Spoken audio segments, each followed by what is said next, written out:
I bought the Dreame Aero because on paper it looked almost identical to one of my favorite wet-dry vacuums, the Roborock F25 GT.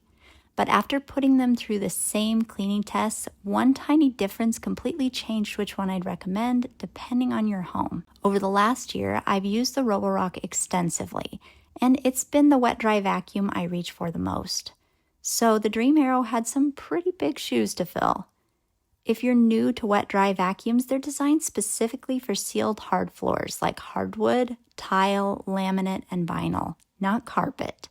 Instead of just vacuuming, they vacuum and mop at the same time. They pick up dry debris, wash the floor with clean water, and suck up dirty water back into a separate tank, so you're always cleaning with fresh water instead of pushing a dirty mop around. Before we jump into the testing, if you like seeing products compared side by side before you spend your money, make sure you subscribe. I test everything myself and compare products head to head so you can see the differences that don't always show up on a spec sheet. And if you're interested in either of these, I've linked both below using my affiliate links if you'd like to check current pricing.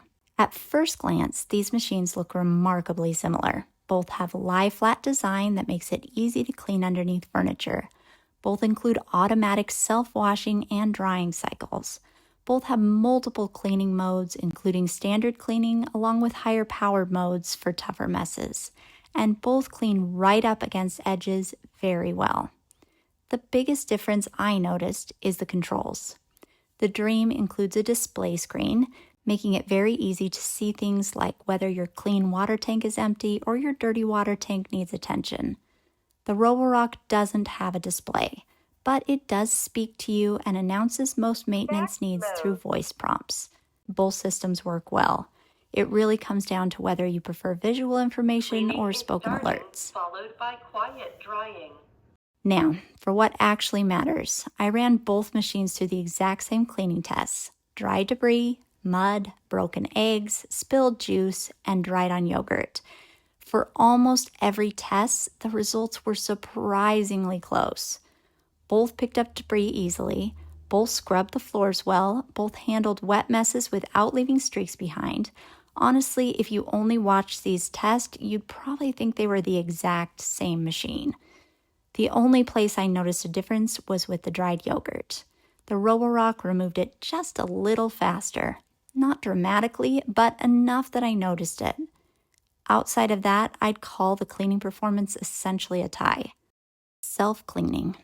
This is where I expected the Roborock to win. I've tested it against other wet-dry vacuums, and its self-cleaning was by far the best I've seen, before the Dreame. The Roborock uses 194-degree heated water, while the Dreame washes its roller using cool water.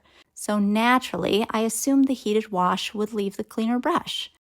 But when I checked afterward, the opposite happened. The Dreame's brush and housing came out completely clean. The Roborock still had just a tiny bit of grit left behind on the splash shield.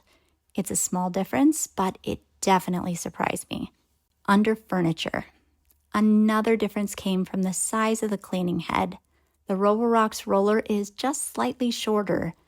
That tiny difference lets it fit underneath my dishwasher and under the lowest parts of my dining room chairs.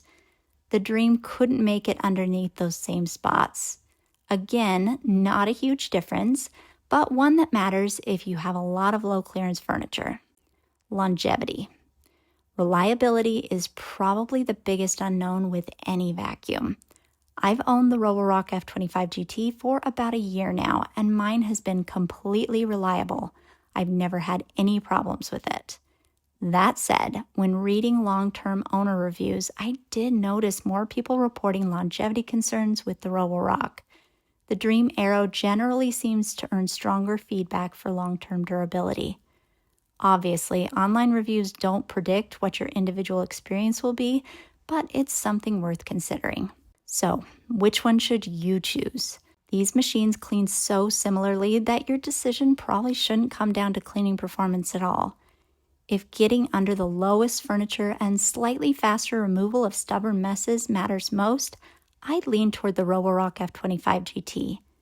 If you'd rather have the display screen, a cleaner self-wash cycle, and potentially stronger long-term reliability, I'd lean toward the Dreame Aero. They're honestly two of the closest competitors I've tested. If you'd like to check current prices, I've linked both below in the description. And if you enjoy honest side-by-side testing like this, subscribe, because I've got a lot more vacuums and cleaning products coming soon.